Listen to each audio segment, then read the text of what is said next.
मैंने इनका इंटरव्यू किया था, काफ़ी लोगों ने प्यार दिया और काफ़ी लोगों ने देखा, दर्शकों ने। और आज फिर मैं आया हूँ गोहाना विधानसभा में, सोचा कि जगबीर मलिक से फिर दोबारा बातचीत करी जाए, क्योंकि इन्होंने कल जो है नामांकन कर दिया है। और अब इनका जो चुनाव प्रचार होगा किस तरीके का होगा, क्या क्या इनके मुद्दे रहेंगे, लोगों के बीच में पहुँचेंगे और किस तरीके से ये गोहाना विधानसभा का चुनाव देखते हैं। और शायद मैंने पता नहीं है डॉक्टर अरविंद शर्मा ने भी नामांकन किया है कि नहीं किया, कर दिया जी, पता नहीं, अभी तक उनका कोई पता नहीं है, था पता शायद मना नहीं है। तो जगबीर मलिक साहब से बातचीत करेंगे। आज जो है इनके ही विपक्ष में चुनाव लड़ रहे हर्ष चिकारा ने भी नामांकन दर्ज किया है और एक बहुत बड़े लंबे काफिले के साथ। ये क्या समझते हैं, क्योंकि इनका चुनाविक जो राजनीतिक दौर रहा है वो चुनाव लड़ने का अलग ही तरीका रहा है, क्योंकि वो कहते हैं ना कि भाई बिना खर्ची पर्ची के नौकरी दी है, तो बिना खर्ची पर्ची के चुनाव लड़ते हैं और फिर भी जीत करके विधानसभा में पहुँचते हैं। मलिक साहब, एक बार फिर आपका स्वागत है बहुत बहुत। और आपका इंटरव्यू देखा, लोगों ने बड़ा प्यार दिया उसको।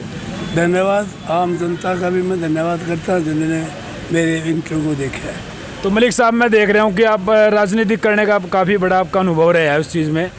तो आज जो है मैं बात कर लेता हूँ, हर्ष चिकारा ने नामांकन दर्ज किया, जो कि आपके सामने चुनाव लड़ रहे हैं आज़ाद उम्मीदवार।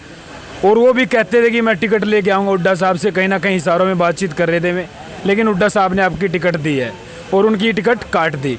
तो आज हर्ष चिकारा आपके सामने चुनाव लड़ रहे हैं, किस तरीके से देखते हैं आज नामांकन के साथ जो इतनी सारी गाड़ियां लेकर के वो सोनीपत पहुंचे हैं? देखिए, मैंने जो गाड़ियाँ मेरी थी सारी ओरिजिनल गाड़ियाँ थी। अब कोई इस हल्के से बाहर के नंबर की गाड़ी नहीं थी जी। कोई कहाँ से लाओ, मुझे कोई एतराज़ नहीं और कोई कोई बात नहीं। कोई इलेक्शन लड़ो, मुझे ये भी एतराज़ नहीं है, कोई लड़ो, फ्री है। लेकिन मैं किसी के बारे में व्यक्तिगत कमेंट नहीं करना चाहता, मैं उसके बारे में कुछ भी नहीं कहना चाहता। तो मलिक साहब, अब की बार का जो चुनाव होगा, आप क्या क्या मुद्दे लेकर के जा रहे हैं? और रही बात है, आप मतलब काफ़ी बड़े उम्र दराज है और काफ़ी बड़ा अनुभव आपका, तो जो चुनाव आपका प्रचार रहेगा, क्या डोर टू डोर भी आप जाएंगे? और जाएंगे तो लोगों से किस तरीके से समझाएंगे? देखो, मेरा चुनाव प्रचार करने का तरीका है अलग है। उसके लिए डोर टू डोर के लिए मेरा लड़का है, वो करता। और मैं गांव में अपना प्रचार जलसे करता हूँ और लोगों में से मिलता हूँ, लोगों की समस्याएं देखता हूँ। बाकी मेरा एक एक आदमी से संपर्क है, हर आदमी से, हर क्लास से। तो मैं उनकी समस्याएं समझता हूँ, उनकी बात समझता हूँ। हमने करके दिखाया है, इसलिए लोग जो है चुनाव, ये नहीं एक बार कोई सरपंच भी बन जाता है, दूसरी बार बनना आजकल मुश्किल है, हालात ये। लेकिन मैं इस गोहाना हल्के की जनता का धन्यवाद करता हूँ। मेरा इलेक्शन वो खुद लड़ते हैं, मेरी कोई विशेष ज़रूरत नहीं है, वो खुद अपना इलेक्शन मान के लड़ते हैं। और इन्होंने कभी मुझे जो है किसी प्रकार की दिक्कत नहीं आने दी, इसलिए मैं बार बार अपने मतदाताओं का, वर्करों का धन्यवाद करता हूँ। रही बात मुद्दों की, एक तो मुद्दा तो जनता कह रही है, अपना कौन है बाहरी कौन है, यूँ भी एक मुद्दा है जनता के लिए। ये बिल्कुल ये चल रही है बातें, चल रही है। अपना कौन है बाहरी कौन है। और इसमें आपने पता किया होगा, यहाँ गोहाना के अंदर एक बार रामचंद्र जांगड़ा जी आए, वो बाहरी। फिर ये राजकुमार सैनी जी आए, वो बारी। इसके बाद जो है अब जो कैंडिडेट आए हैं वो बारी। बोला हरियाणा इस लोगों ने इस गोहाना हल्के की जनता को बेवकूफ़ समझा है या उनमें कहीं कोई कमी है। अब ये बताइए, जब अपने हल्के के अंदर कॉम्पिटेंट कैंडिडेट हैं, 35 आदमी बीजेपी की टिकट इस हल्के के मांग रहे, क्या उनमें कोई योग्यता ही नहीं? ये खुद से वो कैंडिडेट पूछे अब तुम लायक नहीं थे के? तुमने ये पर्चा भरा टिकट के लिए, तुम्हारी हैसियत नहीं थी क्या इलेक्शन लड़ने की? अरे यदि तुम्हारी हैसियत थी तो बाहर से ला कर क्यों थोपा? बिल्कुल, बहुत क्या- बड़ी बात कही आपने मतलब मलिक साहब। असली बात तो इसको विचार करने की है। तो कहीं ना कहीं समानता है नहीं भाई, बाहर से जैसे यहाँ के कैंडिडेट भी उम्मीद कर रहे होंगे, उन्होंने भी बड़ी वो करी होगी, लोगों के बीच में गए होंगे, तो रोहतक से हारने के बाद यहाँ पर अरविंद शर्मा को उतारा, तो यहाँ के कैंडिडेट को टिकट क्यों नहीं दिया बीजेपी ने?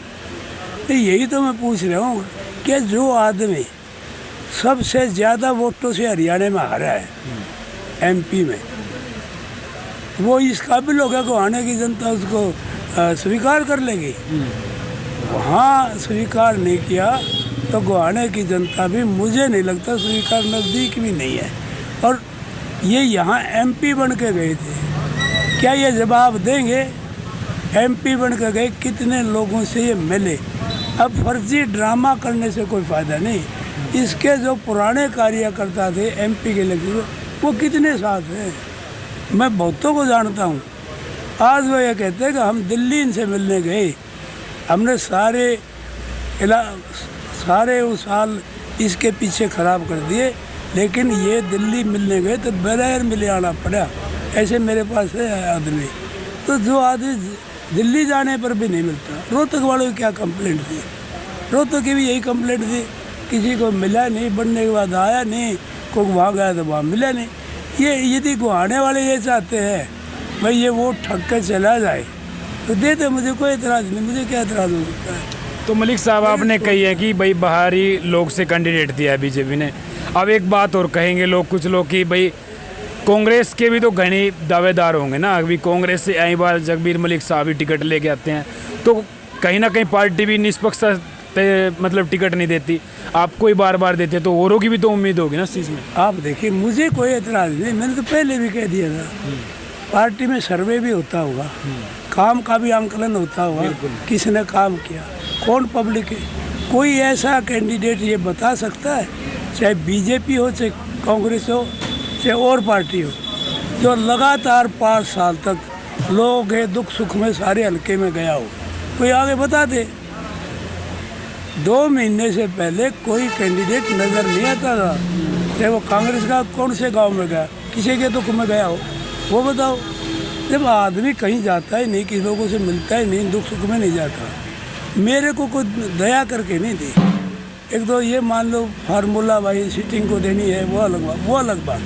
मैंने तो ये बयान दिया था वीडियो में, इसमें मीडिया में, अब जो कॉम्पिटेंट हो सर्वे करा दो, उसको दे दो।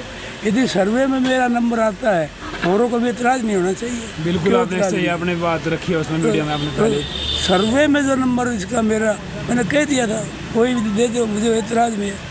मुझे अब भी एतराज़ नहीं, कभी भी एतराज़ नहीं हुआ। मेरे से कोई अच्छा काम करता हो तो करो भाई, दो उसको। बड़ी बात कही आपने, मतलब चुनाव लड़ने से पहले। तो मलिक साहब एक चीज़ और समझना चाहूँगा, अभी आपके विधानसभा से जो आज़ाद लड़ रहे हैं, कि भाई जो वो बोलते हैं कि मैंने बिना बने है ना इतने लड़कियों की शादी करवाई, इतने भात भरे हैं। मैं बताऊँ, दान देने का तरीका यह है, इस हाथ दिया तो उस हाथ को पता नहीं लगता किस हाथ से दिया गया, किस हाथ से। दान की व्याख्या नहीं की जाती। ये नहीं होता कि कोई दान कोई नहीं दे। बहुत शादियाँ होती हैं यहाँ, मंडी में होती है, पब्लिक सामूहिक विवाह होते हैं, को प्रचार करता है क्या है? भाई करो, अच्छी बात है, समाज सेवा करो, और ज़्यादा करो। हमें नहीं पता, ये पब्लिक सब देखती है, पब्लिक सब जानती है। मैं इस बारे में कोई कमेंट नहीं करना चाहता। तो अच्छी बात है, करता होता है, कितने काम करे, कितने गाँवों में दिया है दान, वो दिया है, मुझे ये भी नहीं पता। वो रिकॉर्ड सारा पब्लिक को पता होगा, उसके बारे में मैं कुछ नहीं कहना चाहता। वो कितना बड़ा समाज सेवी है, होगा भाई समाज सेवी।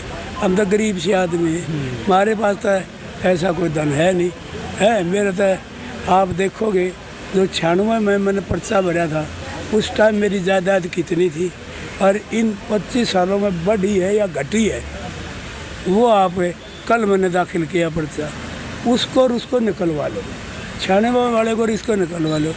मेरी जायदाद बढ़ी हो तो मैं राजनीति छोड़ दूंगा। मलिक साहब आपने बिल्कुल सही बात की है। मैं पता क्या है, जब पहली बार आपसे मिला था तो मैंने यहाँ पर पूछा कि मलिक साहब की कोठी में जाना है, तो उसका रास्ता बताए। तो बताया, मैं गया, मैंने सोचा कहीं 3-4 एकड़ में कोठी बनी होगी मलिक साहब की, और मलिक साहब मिलते भी नहीं होंगे, काफ़ी सिक्योरिटी होगी वहाँ पर।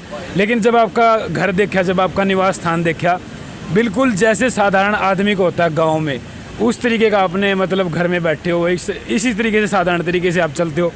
अभी भी गाड़ी से उतर के आया बिल्कुल नॉर्मल तरीके से। ये आपका बहुत बढ़िया लगा हमने देखना, क्योंकि मैं अभी खुद तारीफ करता हूँ इस चीज़ को लेकर। ये कोठी मेरे, ये मकान भी मेरे फादर का बनाया हुआ है, मेरा बनाया हुआ नहीं है। अच्छा जी। फादर के टाइम का, ये ज़मीन भी उन्हीं के टाइम की। तो मलिक साहब इतनी बार विधायक रहे आप, मतलब कहीं आपने नहीं कि चलो अभी पैसा कमाया मैं जाए? ये कह रहा हूँ, जो 96 में मैंने रिटर्न भरी थी, मेरे नाम प्रॉपर्टी थी, और अब कल भरी है, दोनों को निकलवा के ये देखो मेरी प्रॉपर्टी बढ़ी है घटी है, फिर क्या बोले? मलिक साहब मतलब मन डोलिया नहीं पैसे कमाने को लेकर के? आत्मा नहीं माने, आत्मा नहीं माने। मेरे को तो जब बंसीलाल जी की सरकार उठी, मेरे पास तो सारे ऑफर आए थे। चौटाला ने जो ऑफर देश का था, पैसों के, रुपए की और पद की, मिनिस्ट्री की, सब ऑफर दी। मैंने इनकार कर दिया। मेरे खिलाफ कई FIR दर्ज हुई, 20 इनको